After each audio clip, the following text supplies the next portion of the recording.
कहते हैं प्रतीक्षा का फल मीठा होता है। जब आप अपने समय का इंतज़ार करें तो समय आपको आपके पक्ष में रिजल्ट ज़रूर देती है। 1770 के आसपास जोसेफ नाम का एक व्यक्ति जो मैथमेटिक्स के अध्यापक थे, फ्रांस में अलग अलग स्कूलों में जाकर पार्ट टाइम अध्यापन करते थे। चूँकि अधिकतर स्कूलें किसी न किसी चर्च या किसी न किसी लैंडलॉर्ड्स के द्वारा मैनेज्ड थी, वो किसी के भी अंतर्गत रह के काम करना नहीं चाहते थे। वो चाहते थे कि वो अपने समय की प्रतीक्षा करें। इसी बीच 1789 में फ्रांस की क्रांति प्रारंभ हो गई और जोसेफ को लगा कि बस यही समय है कि उनको आगे बढ़ना चाहिए, और उन्होंने फ्रांस की क्रांति में बढ़ चढ़ करके हिस्सा लेने लगे। रॉबेस्पियर जो फ्रांस की क्रांति को लीड कर रहे थे, उन्होंने देखा कि यह यंग व्यक्ति बोलता बहुत अच्छा है और यूथ के बीच बड़ा पॉपुलर है। धीरे धीरे जोसेफ रॉबेस्पियर के बड़े करीब आ गए, और जब क्रांति समाप्त हुई तो जो पहला कमेटी फॉर्म हुआ कॉन्स्टिट्यूशन बनाने के लिए, नेशनल कन्वेंशन, उसमें ये सदस्य बने।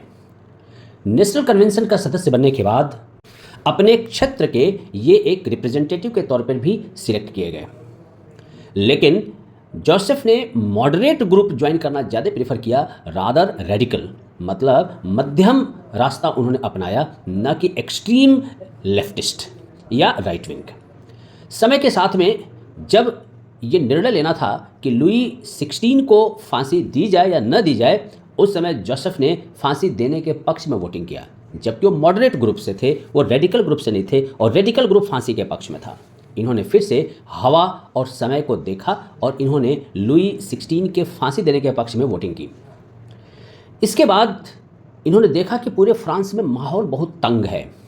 इन्होंने अपने आप को एक लो प्रोफाइल करके वापस अपने होम टाउन जा करके शांति से लोगों के बीच में काम करने लगे, लेकिन अपने आप को नेशनल पॉलिटिक्स से विड्रॉ कर लिया।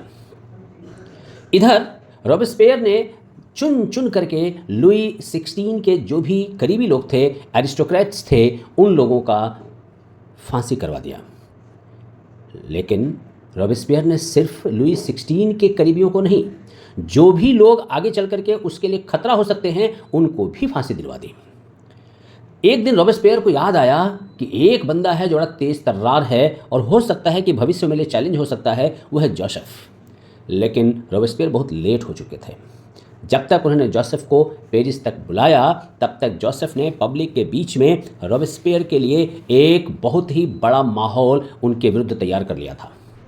और जब रॉबेस्पियर ने कन्वेंशन पेरिस में बुलाई और उस कन्वेंशन में पूरा कन्वेंशन रॉबेस्पियर के अगेंस्ट हो गया और रॉबेस्पियर को फांसी दे दी गई। और मज़े की बात यह है, उसी दिन जोसेफ पेरिस पहुँचे। मतलब जोसेफ ने हवा को पहचाना, समय को पहचाना और वापस बच गए। रॉबेस्पियर ने इस समय पहली बार हवा को पहचानने के साथ भी एक नया निर्णय लिया। जो सबसे छोटा ग्रुप था वो था रेडिकल, उन्होंने रेडिकल ग्रुप ज्वाइन किया। और इंटरेस्टिंग पार्ट ये है कि उन्होंने सरकार के साथ मिलकर स्पाई के तौर पे काम करते करते 1799 में 1799 में गवर्नमेंट में मिनिस्टर ऑफ पुलिस के तौर पर अपॉइंट हुए। उसके बाद नेपोलियन का उदय हुआ। नेपोलियन ने इन सारे लोगों को हटाकर सत्ता अपने हाथ में ले लिया, लेकिन अगर कोई नहीं बदला तो वो थे Joseph minister of police continue हुए। सत्ताएं बदलती रहीं, लेकिन जोसेफ के पोस्ट पे कोई असर नहीं पड़ा, क्योंकि जोसेफ हमेशा हवा को पहचानते रहते थे। 1808 में नेपोलियन के ही मंत्री टलेरेंट ने सरकार पलटने की कोशिश की और इसमें जोसेफ ने टलेरेंट का साथ दिया, एंड ये प्रयास असफल हुआ। टलेरेंट को देश निकाला दिया गया, लेकिन जोसेफ मिनिस्टर ऑफ पुलिस बने रहे और उनके ऊपर नेपोलियन का ट्रस्ट बना रहा। 1814 में नेपोलियन लड़ाई हार गए और लुई 18 सत्ता में आए। इस बीच जोसेफ ने अपने आप को फिर से लो प्रोफाइल कर लिया। लुई 18 ने चुन चुन करके लोगों का फांसी करवाया, जिन लोगों ने लुई 16 की फांसी कराने में बड़ी भूमिका प्ले की थी। कोई बच गया तो वो था जोसेफ। एक दिन लुई 18 ने जोसेफ के यहाँ पुलिस भेजी और उनको अरेस्ट करके लाने का फरमान दिया। जब पुलिस ने जोसेफ के घर पे आकर के दस्तक दी तो जोसेफ ने कहा, देखिए मैं मिनिस्टर ऑफ पुलिस रह चुका हूँ, मुझे आप ऐसे अरेस्ट नहीं कर सकते, आप मुझे थोड़ा समय दें, मैं तैयार होकर के आता हूँ और उसके बाद मैं आप लोगों के साथ राजा के समक्ष हाजिर होऊंगा। पुलिस बाहर वेट करती रही। जोसेफ अपने घर में गए। घंटों तक प्रतीक्षा के बाद भी जब जोसेफ बाहर नहीं आए तो घर की तलाशी ली गई।